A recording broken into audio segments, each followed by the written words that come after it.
Hello అండి, నా పేరు మహతి. నేను ఇప్పుడు చెప్పే కథ సి యమున గారు రాసిన ధ్యేయం. అనుకోకుండా 3 రోజులు సెలవులు కలిసి వస్తున్నాయి. ఎక్కడికైనా ట్రిప్కి వెళదామా? హుషారుగా అన్నాడు రాకేష్. సెలవు కదా అని షికార్ వెళ్ళిపోతే ఎలాగా అంటూ నవ్వుతూ కళ్ళెగరేశాడు అనంత్. మరి ఏం చేస్తాం, సరదాగా ఎంజాయ్ చేయక విసుగ్గా అన్నాడు సందీప్. ఏముంది, రూమ్లో కూర్చుని భజన చేద్దాం వ్యంగ్యంగా అన్నాడు రాకేష్. ఓయ్, రేపు సెలవు ఎందుకో మర్చిపోయారా? అందుకే ఇలా మాట్లాడుతున్నారా? రేపు మటుకు క్యాంపస్లో ఉందాం. కావాలంటే మిగతా 2 రోజులు ఎటన్నా వెళదాం తేల్చి చెప్పాడు అనంత్. ఏమిటి రేపంత ముఖ్యమైన పని క్యాంపస్లో?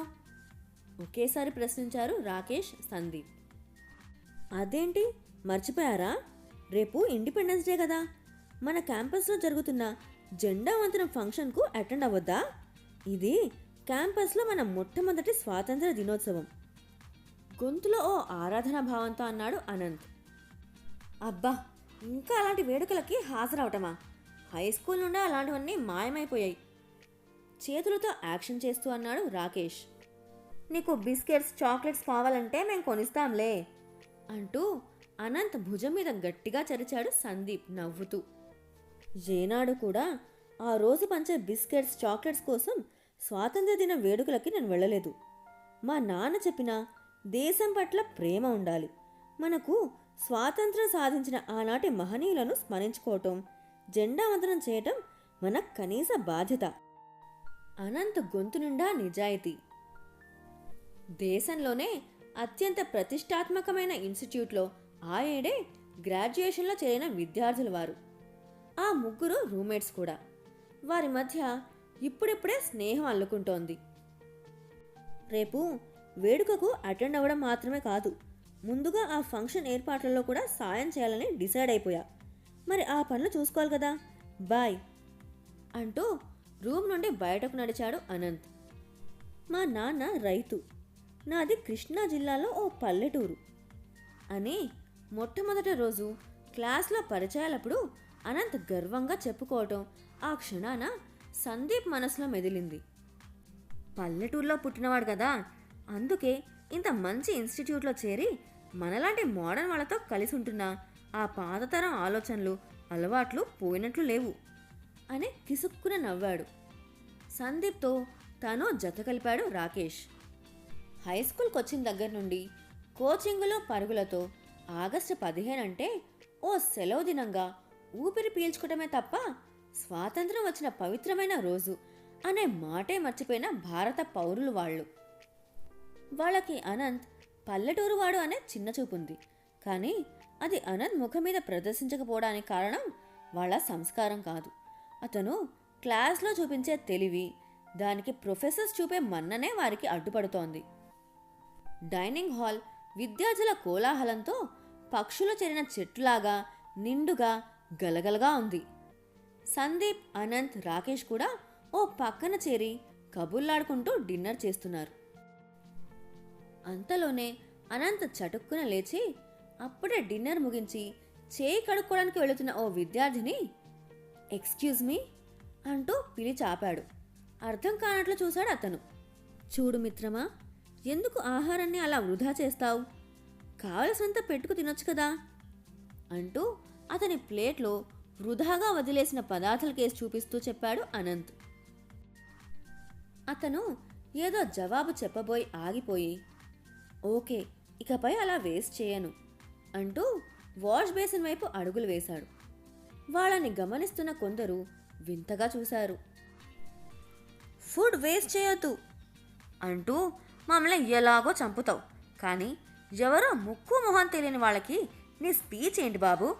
అందరూ మన వంక ఎలా చూస్తున్నారో చూడు. అయినా కొంచెం ఫుడ్ వేస్ట్ చేస్తే ఏం కొంప మునుగుతుంది? చిరాకు పడిపోయాడు సందీప్. తిరిగి వచ్చి తన ప్లేట్ ముందు కూర్చుంటున్న అనంత్ ఒక్క క్షణం చుట్టూ చూశాడు.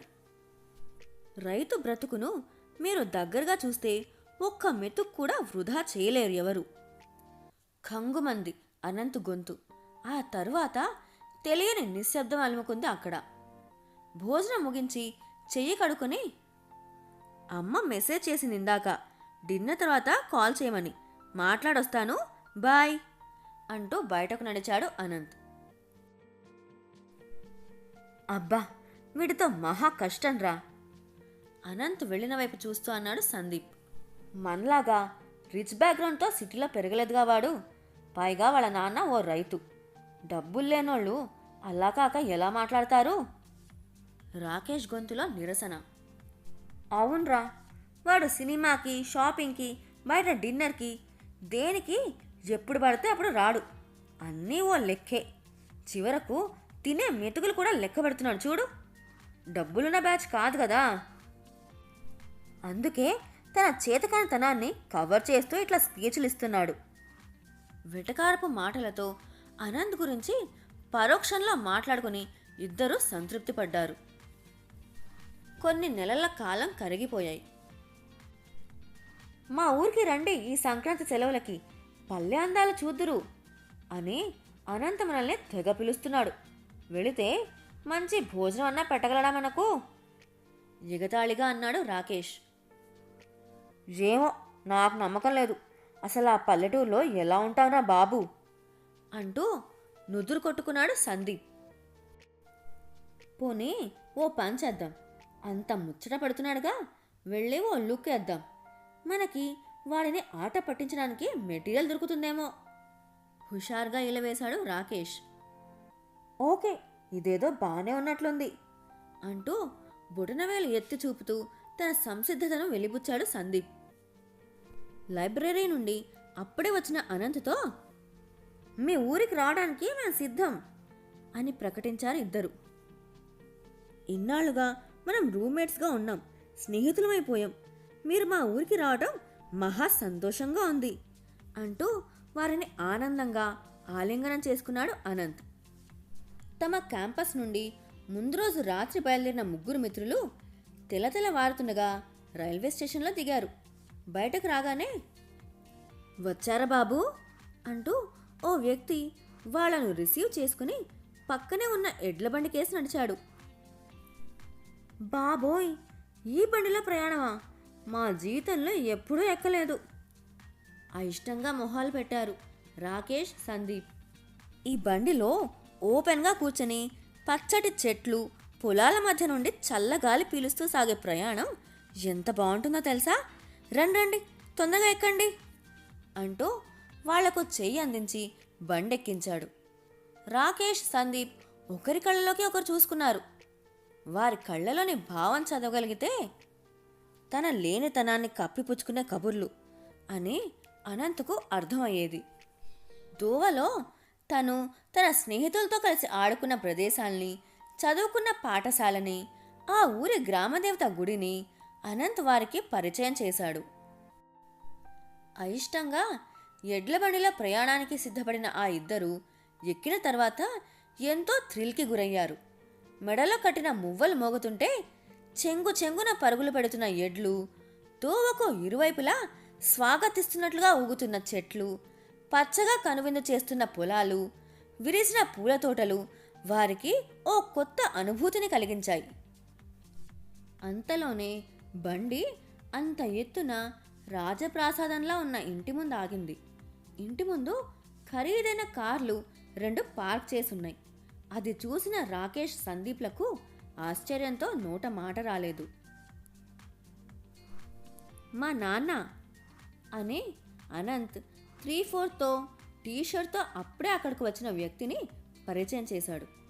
రైతు అంటే పంచే, లాల్చి, తలపాగాతో ఉంటాడు అన్న వారి ఊహకి భిన్నంగా ఉన్న ఆయన్ని చూసి రాకేష్, సందీప్ ఒకంత షాక్ అయ్యారు. ఆయన వెనుకే నిండుగా నవ్వుతూ అనంత్ అమ్మ, మా అబ్బాయి, నాకు మంచి రూమ్మేట్స్ దొరికారు, మంచి ఫ్రెండ్స్ అయిపోయాం మేము అని మీ గురించి చెబుతుంటాడు, రండి అంటూ అనంత్ వాళ్ళ నాన్న, అమ్మ ఎంతో ఆత్మీయంగా ఆ ఇద్దరిని రిసీవ్ చేసుకున్నారు. కానీ ఆ ఇద్దరిలో ముడుచుకుపోయిన భావన. వాళ్ళు సిటీ పిల్లలు, కార్ పంపుతాన్రా అంటే వినలేదు. కార్లు వాళ్లకు కొత్త కాదు, కానీ ఎడ్లబండి ఎక్కే ఛాన్స్ వాళ్ళకి లేదుగా, అందుకని ఎడ్లబండి పంపండి. నాకు తెలుసు వాళ్ళు సూపర్గా ఎంజాయ్ చేస్తారు అని మీ ఫ్రెండ్ గొడవ పెడితే పంపాను. ప్రయాణం బాగానే ఉందా? కరచాలనం చేస్తూ ఆప్యాయంగా అడిగాడు ఆయన. చాలా ఎంజాయ్ చేశాం అంకుల్, ఇద్దరూ నిజాయితీగా జవాబిచ్చారు. పల్లెటూరిలో అత్యంత ఆధునికంగా అన్ని సౌకర్యాలతో ఉన్న ఇల్లు వారిని అబ్బురపరిచింది. ఆ మధ్యాహ్నం అనంత్ వాళ్ళ నాన్న విశాలంగా విస్తరించి ఉన్న తన పొలాన్ని, పండిస్తున్న ప్రతి పంట గురించి దగ్గరుండి శ్రద్ధగా వివరించి చూపించారు. ఇంత సంపద ఉండి అనంత్ ఎందుకు అంత లెక్కగా ఉంటున్నాడు అనే ప్రశ్న వాళ్ళ మనసుల్లో కందిరిగలాగా రుదపెడుతోంది. ఆ సాయంత్రం మేడ మీద గది చూదురుగాని రండి అని ఇద్దరిని వెంట పెట్టుకుని పైకి తీసుకెళ్లాడు. అది గది కాదు, పుస్తకాల గుడి, లైబ్రరీ. అలా ఊహించని రాకేష్, సందీప్ గోడ మీద కాన్వకేషన్ డ్రెస్లో ఉన్న అనంత్ నాన్న ఫోటో చూసి మరింత షాక్కి గురయ్యారు. మీ డాడీయేనా? ఆశ్చర్యంగా అడిగాడు రాకేష్. అవును, మా నాన్నే. విజ్ఞానానికి, మానస వికాసానికి చదువు ముఖ్యం అని నాన్న నమ్మకం. అందుకే ఎంటెక్ చేశారు. వ్యవసాయం మీద మక్కువతో తిరిగి తన ఊరికొచ్చి రైతుగా స్థిరపడ్డారు. తను సంపాదించిన విజ్ఞానాన్ని తన వ్యవసాయ అభివృద్ధికే కాక ఊరిలోని రైతులకు కూడా అందజేశారు అన్నాడు గర్వంగా అనంత్. మరి ఇన్ని ఉండి నువ్వంత సింపుల్గా ఓ లెక్కగా ఎలా? అప్పటిదాకా ఉగ్గబట్టుకున్న ప్రశ్నని ఇహ ఆపుకోలేనట్లు ఆరాటంగా అడిగాడు సందీప్. నేను గ్రాడ్యుయేషన్ కోసం బయలుదేరినప్పుడు నాన్న ఒక మాట అన్నారు. ఒక్క క్షణం ఆగాడు ఆలోచనగా అనంత్. ఊపిరి బిగబట్టి చూస్తున్నారు ఇద్దరూ. నువ్వు అక్కడికి వెళ్ళేది విద్య కోసం, నీ స్థాయిని చూపెట్టుకోవడం కోసమో, లభించిన స్వేచ్ఛను దుర్వినియోగం చేసుకోవడం కోసమో కాదు. పైగా సరదాలకి చదువుకి రెండింటికి కూడా ఈ వయసే సరైనది. కానీ బ్యాలెన్స్ కోల్పోకు, ధ్యేయాన్ని మర్చిపోకు, అనుభవంతో చెబుతున్నా అన్న నాన్న మాటలు నాకు ఎప్పుడూ మనసులో మెదులుతూ ఉంటాయి. అందుకే అలా అన్నాడు తేలికగా నవ్వేస్తూ అనంత్.